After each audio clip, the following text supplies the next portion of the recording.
sound excited as I am. Welcome. Thank you for being here. I see you all have had some cake. Okay, because there is none left. So that's good. That was what we wanted. My name is Gina Duvernay, and I'm the Adult Services Manager for Gwinnett County Public Library, and we're thrilled that you all have joined us. We work hard to create amazing experiences for you, as most of you know, because I see some regulars. And so for those of you who don't know, please grab a flyer of our upcoming events so that you stay in the know and you're not left out. We are honored to have the Bookseller back here, which is a thriving bookstore located in Conyers, Black-owned, woman-owned. They're here with us throughout the entire event, so please, if you haven't already visited them, please do so. And okay, enough. You had the cake, you know where the Bookseller is. Okay, here we are for tonight's event. Moderating tonight's event is Michael Julius Y. Adani. Michael Julius is an Atlanta-based writer of fiction in partnership with Acapella Books. He is the coordinator of the Blackish Book Club, and he's kind of clean tonight. I mean, check out the fit. It's working. But tonight's featured author is none other than Daniel Black. Woo! Now, this doesn't sum it up, but I'll just give you a brief few lines. Daniel Black was raised in Blackwell, Arkansas, and now teaches at Clark Atlanta University. He earned a PhD in African American Studies from Temple University, then returned to Clark Atlanta as a professor with hopes of inspiring young Black minds to believe in themselves. His heart's desire is to write literature that celebrates the African American presence in America and teaches the world how to be more human. We need that. He is author of 12 Gates to the City, Perfect Peace, The Sacred Place, The Coming, among others. So let's give him a round of applause. Thank you.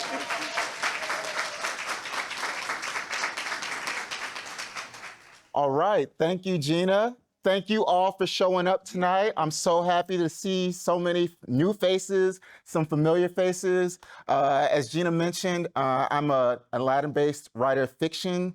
I'm also an avid reader. And I'm a book club member, and I see some of my book club friends here today. So welcome.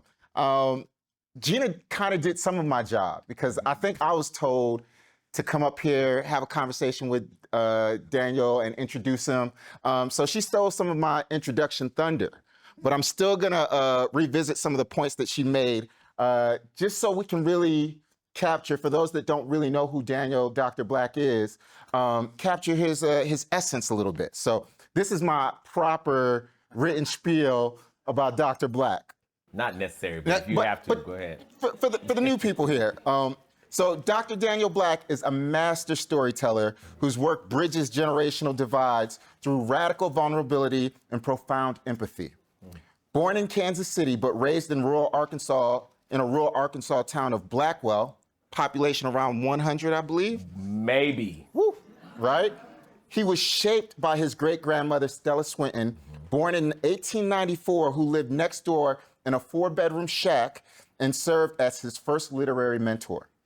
When her eyesight failed, young Daniel, still young, became her reader. And she taught him not just to call the words, but to give it to me, demanding performance, inflection, and soul in every scripture and story.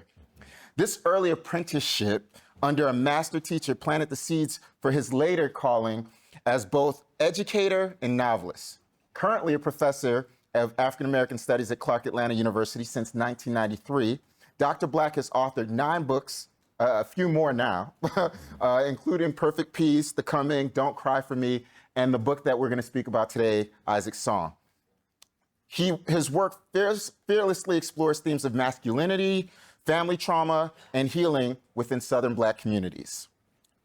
He writes liberation literature. I don't know if many of you guys are familiar with that phrase, but that's going to come up tonight. Liberation literature. Books that just don't tell stories, but actively work to free both character and reader from their inherited traumas. His 2024 commencement address, which I hope you all heard, yes, went viral with over 500,000 views. It's because- it's 6 million now. Oh, excuse me. Excuse me. That Right? 6 million views. it is. Okay. Because he speaks directly to the soul of his audience, which is what I hope he does for us tonight. Now that I've gotten that out of the way, I will say that recently I was in Los Angeles, California at a writing event. And I was, I love to represent for Atlanta. And it came up in conversation with some writers. And this one guy came up to me, it's like, hey, do you know Daniel Black? I was like, yes, I do. And he just waxed poetic about Daniel, about Dr. Black, and just how much he loves him. And he told me to send his regards. Yes, sir. And that gentleman was Major Jackson. Oh my goodness. I don't know if you guys are familiar with the poet and educator. So it shows the reach of this man that's here with us. He is nationally, internationally known, renowned, and a treasure that we're so fortunate to have here in our community. So I hope you guys are ready for what I hope to be a very exciting conversation that we have tonight. Now, I wanted to kind of start tonight's focus. We're here to talk about Isaac's song, and I just told you a little bit about Daniel, but I was hoping that Daniel could tell us a little bit about someone. And I mentioned her earlier, Stella Swinton, his great-great-grandmother. Daniel, can you share a little bit with us about who she is and her influence on you? Yes. First of all, what's up, y'all? What's up? I like to talk to my people. And I want to shout out Imani. Yes. I owe them a book club appearance still, right? So I have to do that. My great-grandmother was born in 1894. And she was a stout woman. You know, that's a term folks use in the South, right? And she had been a school teacher. She was an old woman when I was born, right? And when I was a child, she was in her 80s, right? Something like this. And she lived next door to our house in this 4-room little bitty house. It's still there now. It's deteriorating, but it is still there. And when I was a kid, I had this proclivity for reading, right? And she also loved to read. Now, we didn't have bookstores around. There were no bookstores in rural Arkansas. So the only book we had was the Bible, right? Good book. And my grandmother got, depending on how old you are, you'll get this. My grandmother used to get Reader's Digest. Okay, it's room full of folks. Okay, y'all got, okay, all right. She would get Reader's Digest. And when I became maybe 6 or 7, a decent reader, she would have me to read to her. I have 4 older siblings and a sister. My sister's here somewhere in the back, right? Wave your hand, Lisa. Yes. And my niece is here too. Imani, where are you? She's, yeah. And when I became 6 or 7 years old, she would have me to read to her, right? And I could read pretty good actually by 2nd grade or so. I was kind of academically astute, and I'd come in from school and she'd say, "Get the book," right? And I knew she meant the Bible, right? And so we thumb at right, and she'd say, "All right, read me such and such and such, 1 Corinthians such and such, or read me Genesis," right? And I would read, right? And then maybe when I got to maybe the 4th or 5th grade, she began to demand not just that I read it, but that I performed it, right? But again, she was a kind of no-nonsense kind of woman. So she would say, "You ain't reading it right." And I said, "Well, Grandma, like, what am I supposed to do? In the beginning, like, what can you do with that?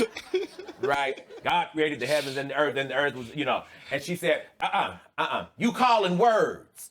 I want you to read it to me." Right?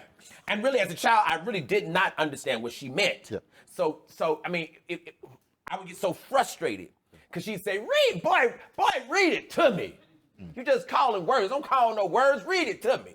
Right? And I was like, though I speak with the tongues of men and of angels, she said, no.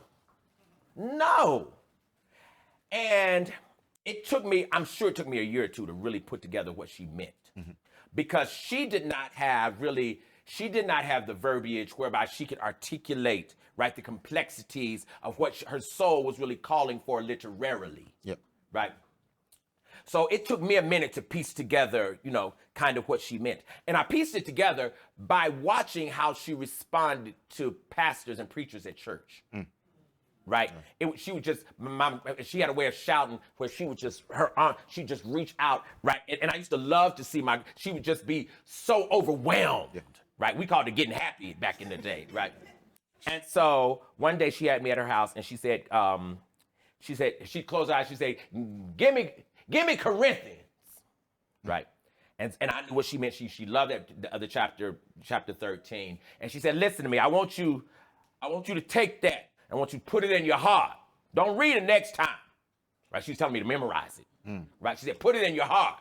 Right? I said, okay, Grandma. Oh my God, this woman's wearing me out, And she said, and then next time, give it to me. Yeah. Right. So a couple of days later, she said, you got Corinthians? And I said, yes, ma'am, I have it. And I had memorized it. I had memorized it. The whole chapter I had memorized. And she said, all right, listen here. Give it to me. Right. And I said, okay, Grandma. Though I speak with the tongue, she said, And she just shake her. I said, Grandma, I thought she couldn't hear. I said, though I speak with the tongue. She said, no, sir. No, sir. That's not it. Right.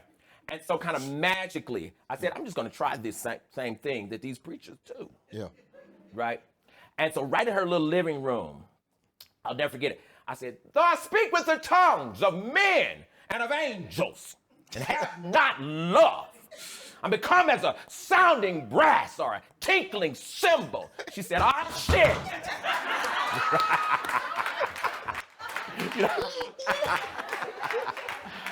And, that was the way that she, that was the way, I remember this so well. That was the way that she was telling me, if you're going to do words, you've got to infuse them with life force. Right? It's got to come alive. If not, you're not really doing literature. Right? And it was the way in my head that I distinguished between a writer and an author. Right?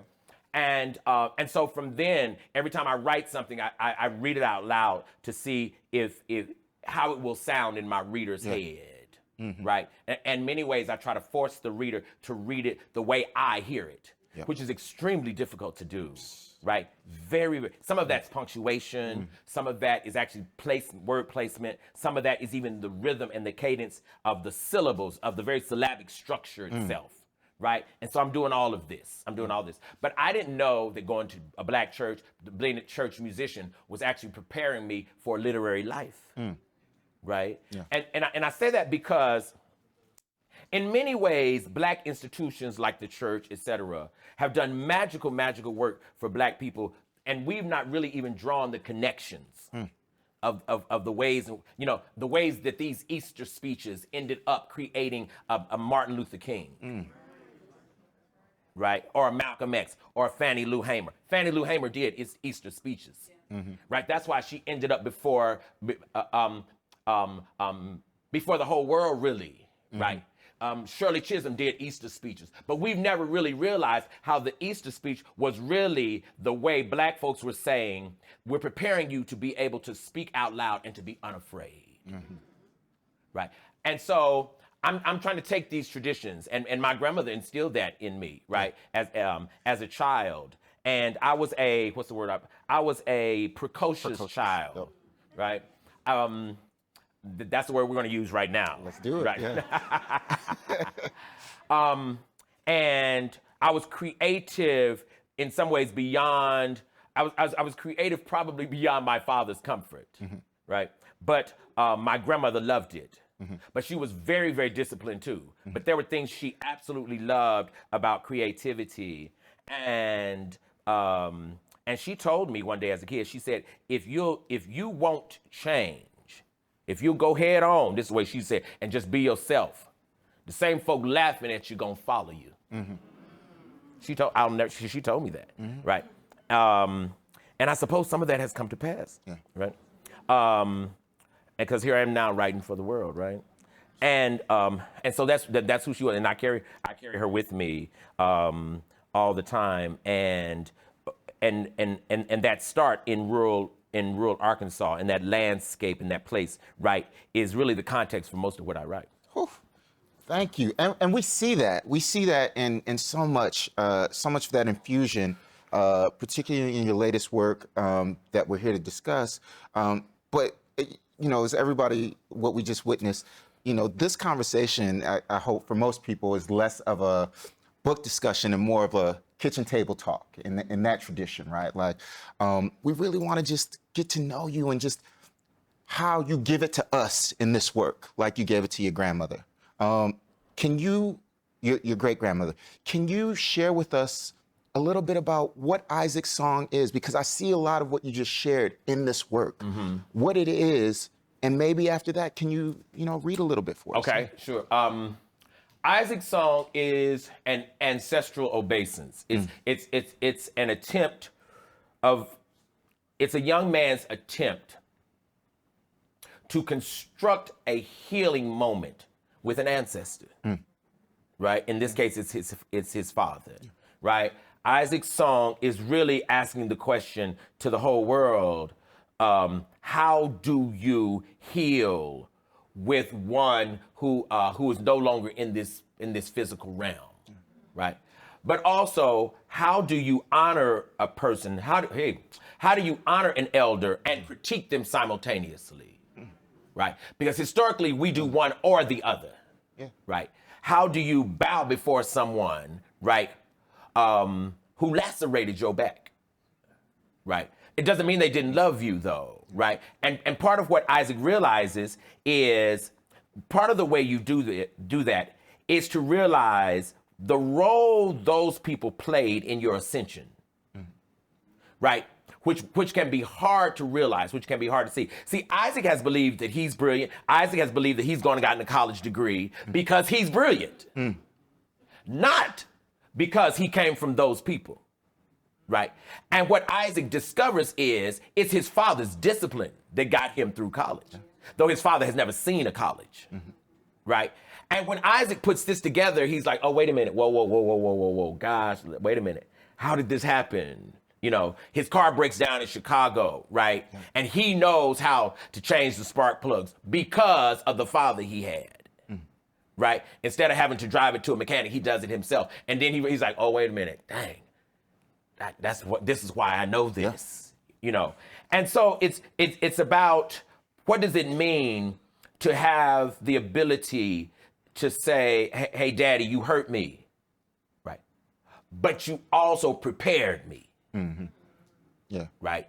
The things you said to me wounded me, but I'd be nothing without your character, right? And I think it's a critical thing for us to do.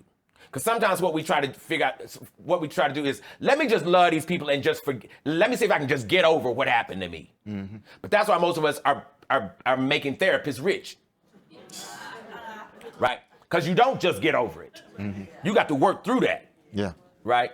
But when you realize that the people with whom you're working this through had even less than you, right? Even something as simple, brother, as a child, did you have your own bed? I did, yes. Right? This seems so simple. Do you know there was entire generations of people who never slept by themselves? Never. Yeah. That's a deep thing. I've always, when I go home, I want my bed. But there are people who can never say my bed. Yeah. It seems so utterly simple. Yeah. But what does it mean to grow up whereby you never have personal space? Never. And then you raise a child, right? And give that child that. And that child never even notices it. Yep. That's a painful thing. Right? Because what has really happened to us is because we didn't tell black children the full truth of black history, black children really have no real gauge for the cost of their existence. Yep. They really have no real understanding of the measure of sacrifice that it took to pull off paying that tuition from people who barely finished high school. Yeah. right? They really have no real measure. And in many ways, black parents didn't want them to have it because we wanted black kids to be free and unfettered, Yes. right? Move in the world, right? Unencumbered, right? With the weight of all of that. That was an error, though. It was an absolute error because what it created was spoiled kids who had no context whereby we understand the nature of a certain level of sacrifice, right? And so what happens with Isaac in this book is he confronts that spoiledness, right? And in confronting that spoiledness, what he sees is, oh my God, everything I've ever needed, I have always had it. I have absolutely always had it. Yeah. Right. And yes, there's some ways daddy hurt me. And that's why, the Spirit comes in this book and says, hey, tell him. You can say that and still honor that man. Right. Both things can be true at once. Right. And so this is what Isaac is working through. And of course, Isaac's father is Jacob. Jacob's grandfather is Abraham. This is the Abraham Isaac's. Jacob was, yes. And what he doesn't what Isaac also doesn't know is his father is watching him and is actually with him the entire time. And how do you know? Because his father is the red bird, is the cardinal. Right? The day his father dies, the cardinals gather. But you'd have to know as a country boy that all red cardinals are male. Right? So the community of men gather outside his window, hoping that he will recognize and understand the price black men have paid for him. And remember when he's in Chicago and this bird falls out of the nest and he puts it back, right? It's a baby red bird. It was divine. Yeah. Right? And so his father, metaphorically and literally, is perched upon him the whole time, right? And by the time he realizes it, it's really not until he goes home and sees those letters, right? And he is absolutely devastated because really what his father left him in those letters is he left his heart. And that's really all he ever wanted. It wasn't really even it wasn't really even the words. He wanted his daddy's heart. And that's how he gave it to him. And why in the world would that man leave letters? Because he knew his son would be a writer. Right? Yeah, absolutely. And of course he was going to deliver these letters because the daddy worked at the post office. You right? I love it. So it all fits together, right? But of course, Isaac in this book, the Abraham, Isaac, Jacob story, right? Isaac is the father and Jacob is the son. Here, Jacob is the father and Isaac is the son. Because what slavery does is turn father-son relationships upside down, right? And it's going to take the son to resurrect and heal the father, actually. Because the son gets more privilege, right, than the father in this land. In other words, up until this time, historically, each generation was a little more materially prosperous for black people. Each generation could read a little better than the previous, up until a certain, right. But it was certainly true in the 80s. And so this book is about how Isaac realizes that he was reared by somebody who gave his entire life for him. The problem, though, has been us understanding people's capacity, because Jacob gave Isaac everything he had, but what he had wasn't much. But the everything is what you honor. You don't honor the amount. I love it. Thank you. Oh, thank you so much. I would love for you to read Yes, sir, if I can find and share my some of these glasses. words with us. Yes.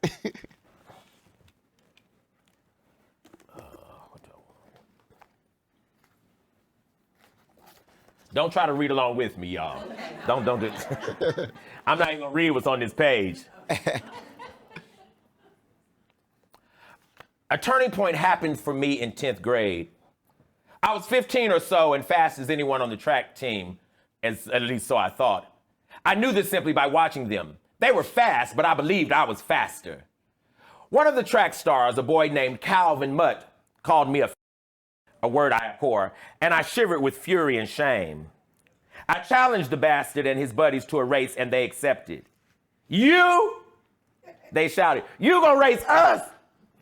I nodded. Can you run? I didn't say a word. One of them said, Betty run like a girl. We agreed to meet after school on the track field. Apparently, they had told others, for when we arrived, 50 students stood nearby, anxiously awaiting the outcome. I believed I could beat them. I was thin and in pretty good shape, so I felt pretty confident. All three boys and I agreed to the 100-yard dash. One of them was a distance runner, but he still believed he could take me. I looked around and saw several kids supporting me. A few waved thumbs high in the air and chanted my name. Others smiled as if to say, run them the ground. A boy I didn't know stood at the finish line with both hands raised. If I lost, I'd be the laughing stock of Central High. If I won, I'd be a hero, perhaps. We spread across the start line and waited several silent seconds until the boy downfield shouted, on your mark! We bowed and positioned our hands on the solid white line. Our legs lingered behind us in L-shaped anticipation. Get set! Lord have mercy, don't let me lose. Go! Those boys shot forward like bullets. I was last out of the blocks, but I had the most to lose, so I clenched my teeth and accelerated the way Harriet must have run to freedom. After 40 yards, I had passed one of them. The others sprinted ahead of me. With each desperate breath, I closed the gap until nearing the finish, I thanked God I wouldn't be embarrassed. Kids cheered when simultaneously 2 boys and I dashed past the 100-yard line. I couldn't tell if I had won, but I had not lost, and that was good enough for me. Damn, Swint, you can run, man. You smoke. They can't say nothing now. The boy at the finish line declared a tie. I didn't haggle. Everyone saw me start out from behind, so a tie meant to me that I had outrun them. That was my logic. When I got home, Dad and Mom both posted before the TV, though neither was watching it. I was surprised to see Dad. He hadn't been by in a while. Mom lingered in the pages of some romance novel, traveling a world she'd never see. Dad's head was shielded by pages of the Kansas City Star, although I knew he wasn't reading it. He looked at the funnies, as he called cartoons, chuckling proudly whenever he thought he'd comprehended a complicated joke. I burst through the front door.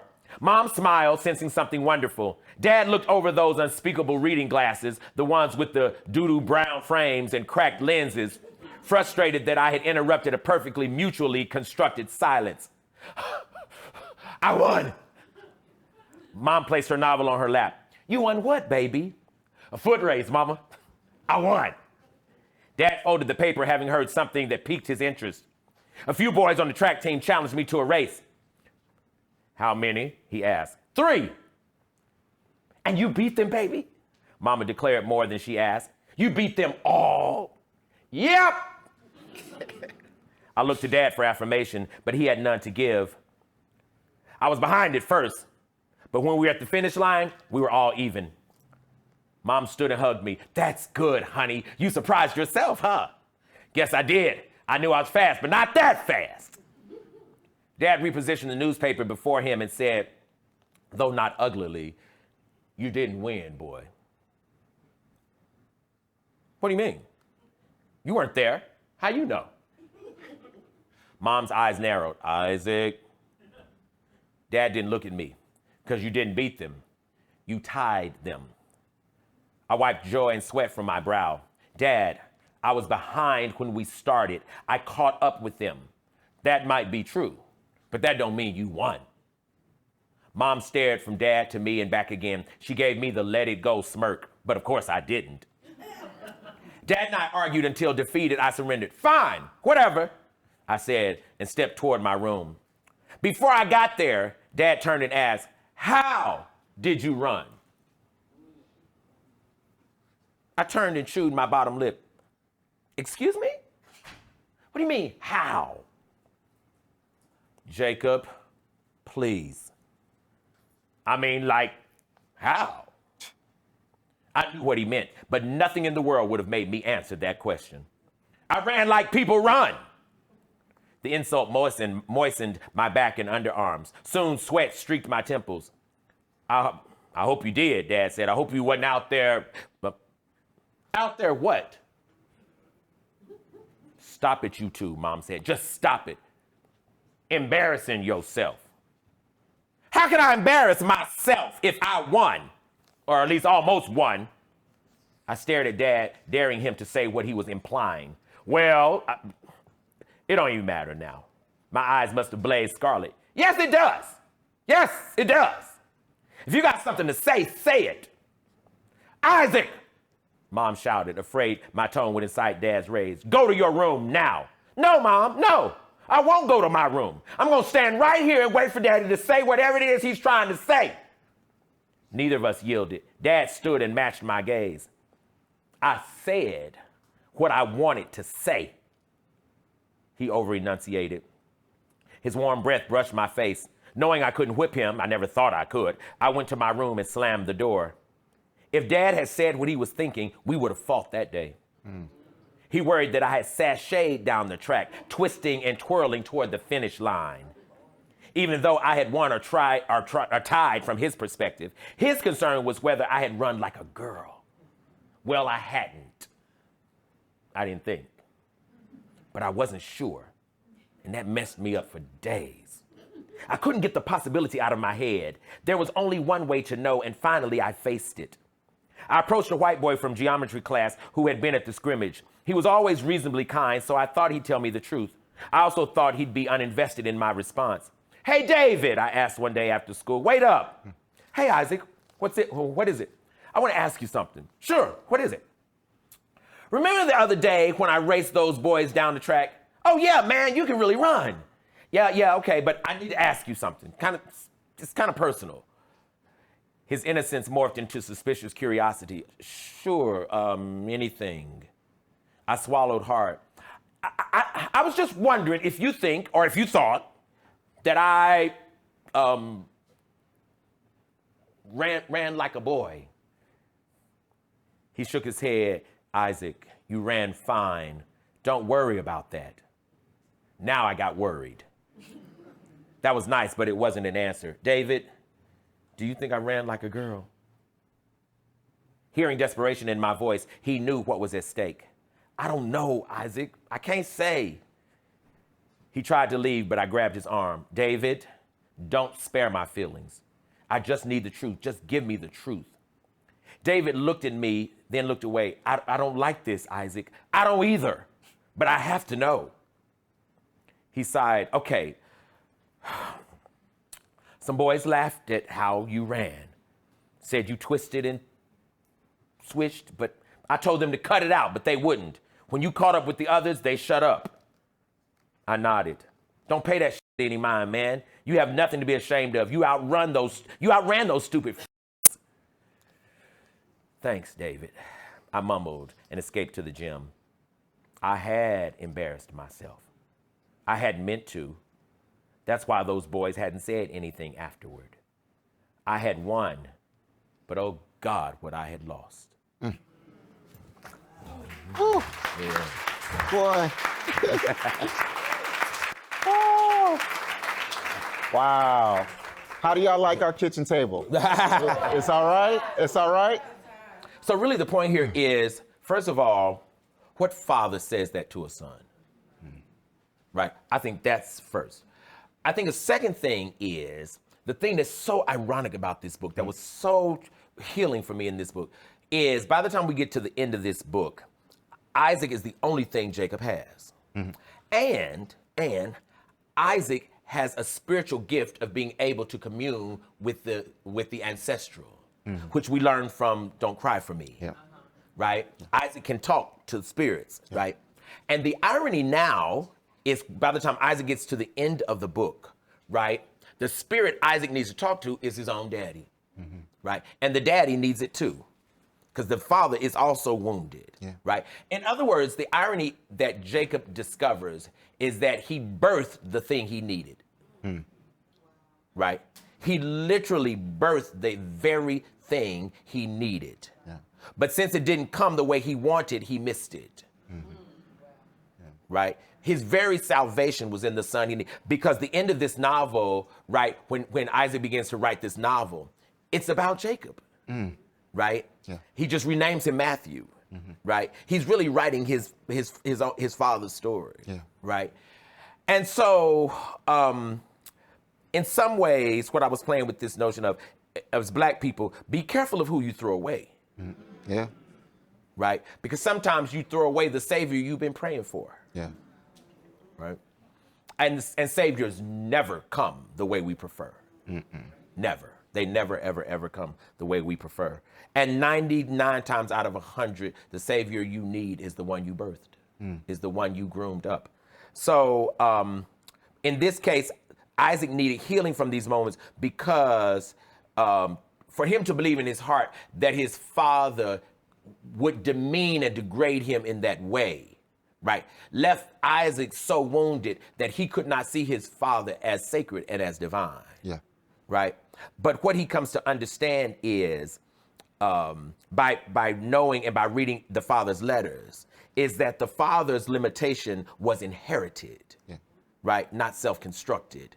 This is the way black people move. This is the way black people thought. This is the way black people understood, right? This notion of masculinity, these notions of manhood was not was not Jacob's creation. Yeah. It was Jacob's inheritance, right? And Jacob believed that his job as a father was to create a masculine thing that the rest of the community could be proud of, right?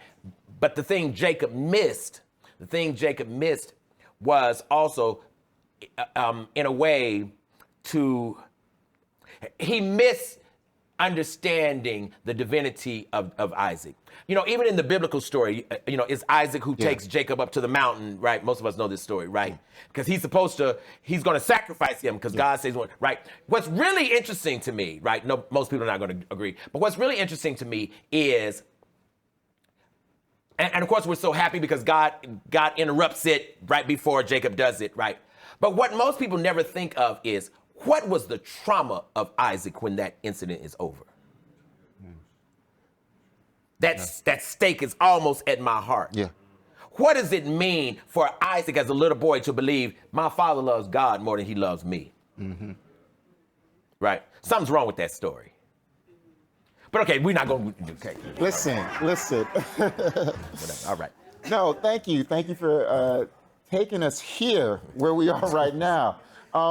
I want to give you guys an opportunity also to take part in this table that we have. Are there any questions that you guys really have burning for Dr. Black that you'd like to throw out there? Because I can go on forever if y'all don't. Yes, ma'am. Dr. Black, you're reading your story. I loved it. Yes, ma'am. Thank you.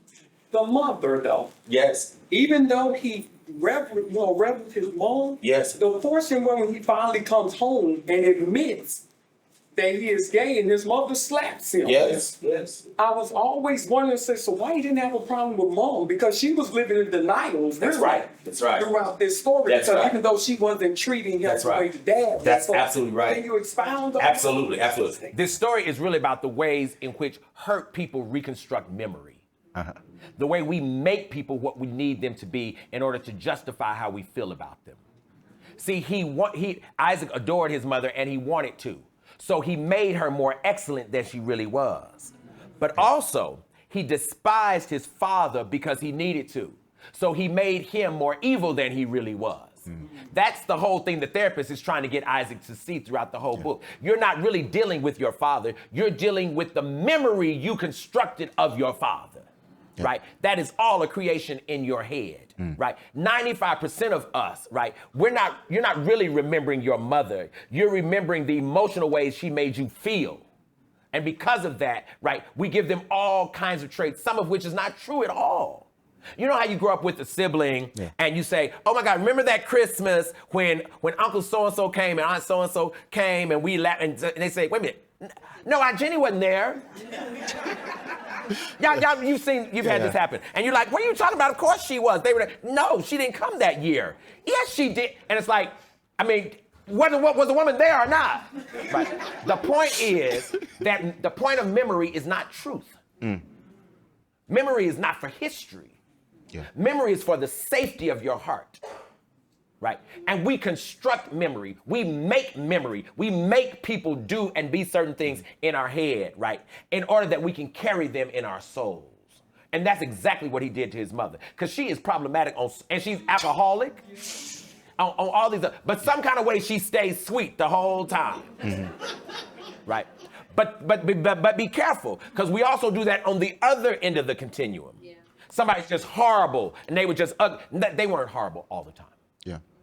You remember them that way. But that wasn't really the truth. Well, how do you know? Because every day you came home, the lights were on. So they couldn't be, I mean, we ate every day.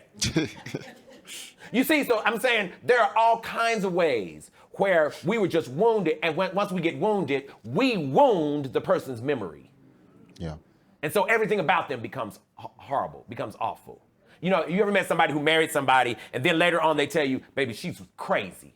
This woman was crazy. Was she crazy on the wedding day? You see? So somewhere, you're not really remembering who she is. You remember your emotional reaction to her, right? So that's the point of the therapist. The therapist is walking him through this notion of when you are doing memory and remembering, right? You're not doing history. You're not doing facts, right? And the point of the letters in the end is to show Jacob that your father was far sweeter than you thought he was. Yeah. Wow, thank you. We have another question, the gentleman first. Yes? Yeah, Brother Black, how you doing, man? What's going on, bro? Okay. So you just hit on something, man, I wanted to ask you. Since you went there, I'm going to do it. So you talked about how Isaac had to feel some kind of way about how his father loved God more than him. Uh-huh. And I think about how this westernized religion has enslaved us. More than giving us the freedom, and talked about the freedom that we need to have in this religion, and how damaging it has become in our churches because we don't teach freedom, but we teach enslavement masked in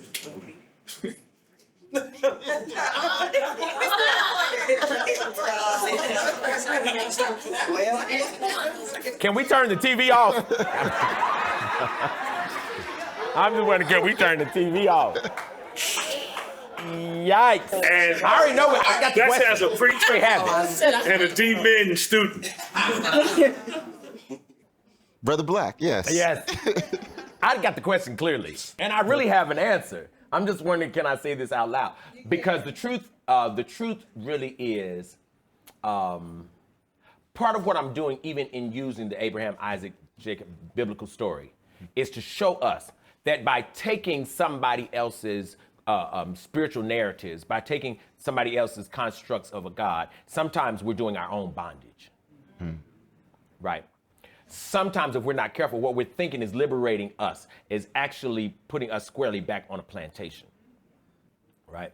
So that even this notion of manhood, masculinity, right, is really somebody else's masculinity we're running after, right? But it's killing us while we're thinking we gotta have it, right? And even this notion of Isaac as being what folks might think of as a bit effeminate, right? What's the problem? Right? The problem here is that we have a notion of masculinity that we even give to God. That's why we call God he. Because we really think that God is a man. That's a bondage already. It's already a bondage. The minute we...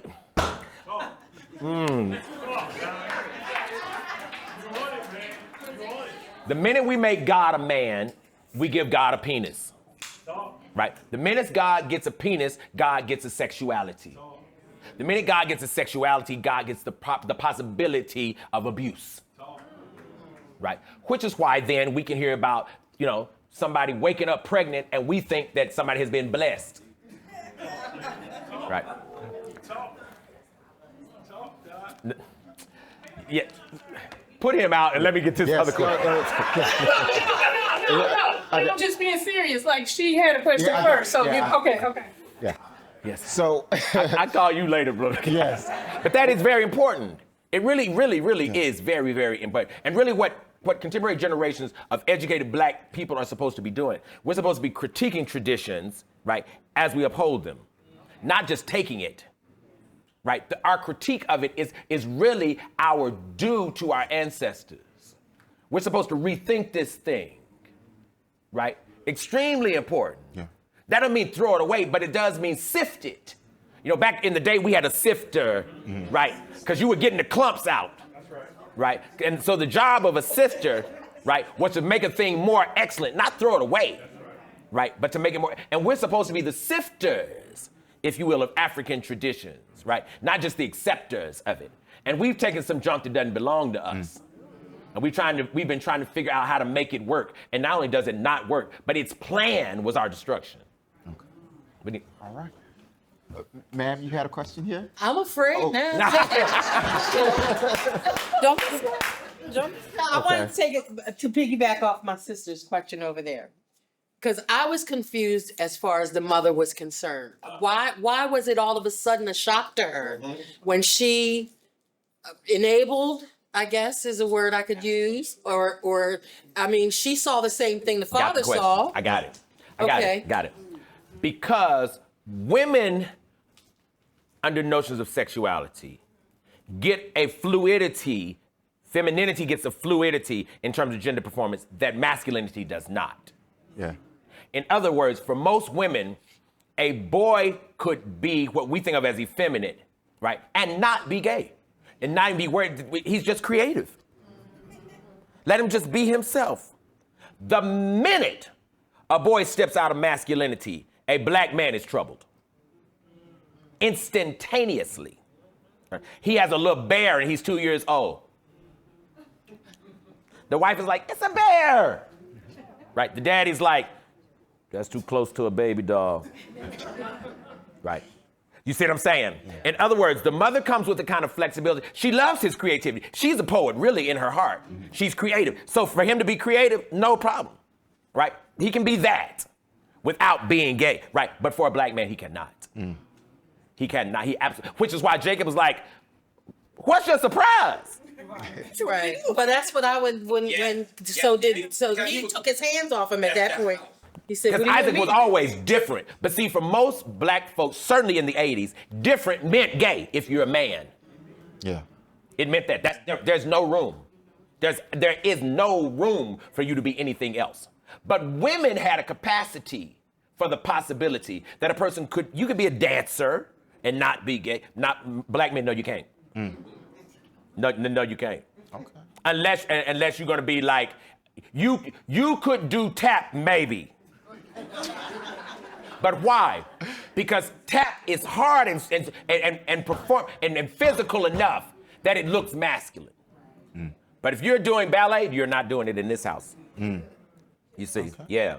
The lines were so much more rigid. All right. We'll take one last question. I know you had your hand. Yep, right there. You can go. One? No, we gotta get these people. Ooh, it's an honor. It's an honor to meet you. The honor is mine, sister. I first heard about you from listening to Karen Hunt. Oh, yeah.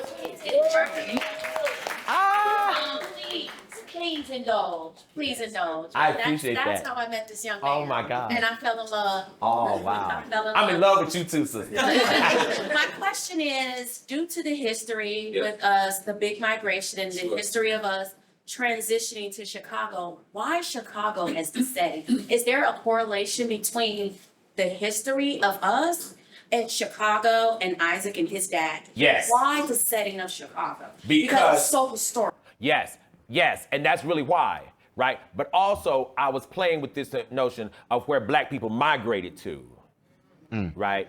Because if you're in Chicago, you're really a Mississippian, right? Right, so I was playing with these lines, right? And if you'll draw them, oh my God, can I do it? I might be able to do it if you can just get in the spirit with me, right? Okay. This is Florida. Everybody with me? All right.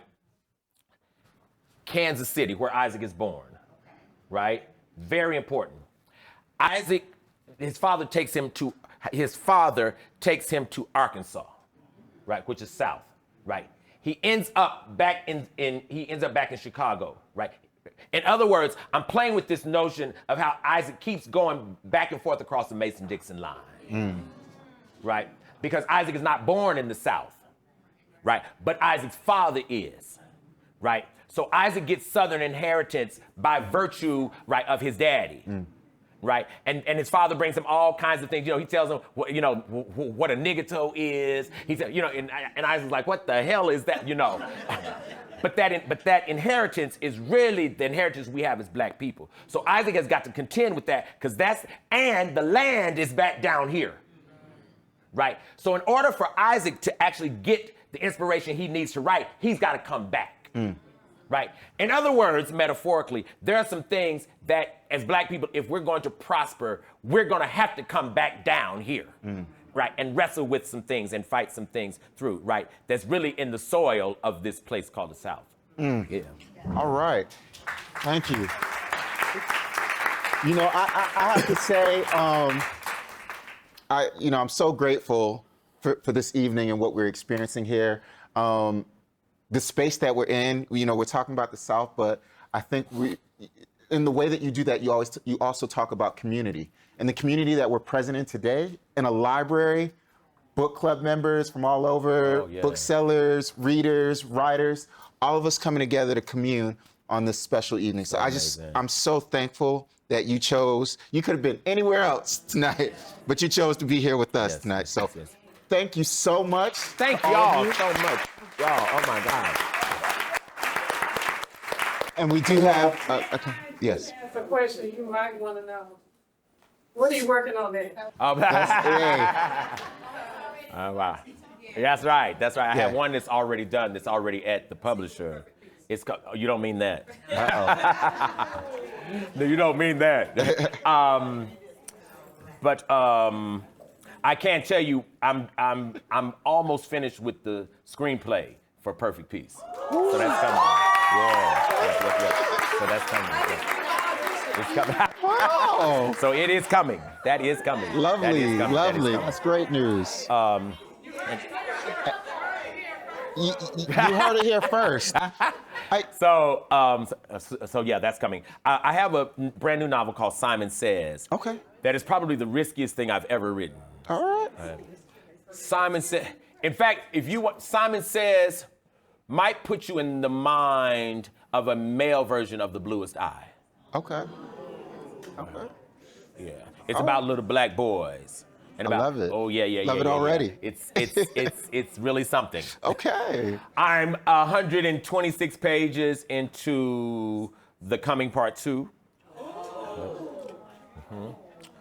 And it's called The Second Coming, actually. And you like The Coming?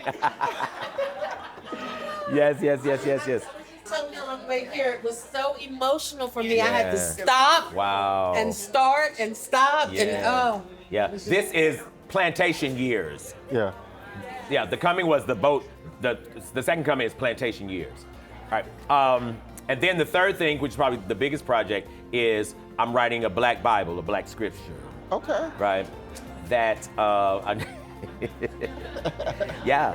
And I'm using the same form of the Bible as we know it, chapter, book, chapter, verse, but told from the perspective of black people. So it's a book. It's the book of Tyrone, and the prophet. It's from the prophet Laquavius. It's the book of Shaniqua. It's the Love it. At the book of African Proverbs, right? The book of the Ma'afa. These are all and it's called the Good Book. Yes. So that's coming too. But Simon Says will come first. Okay. That's the one that's already finished, and at the publisher that will come first, and then. And I would say if you don't have some of these books, they are available in the back here with the bookseller. So and some of the back titles, I have them. I brought with me. And he brought some back titles too. So please, as we wrap this up here, please step back there, get some books. Dr. Black will actually be up here with us for a while signing books. So if you want to have a conversation, thank you all so much. Good.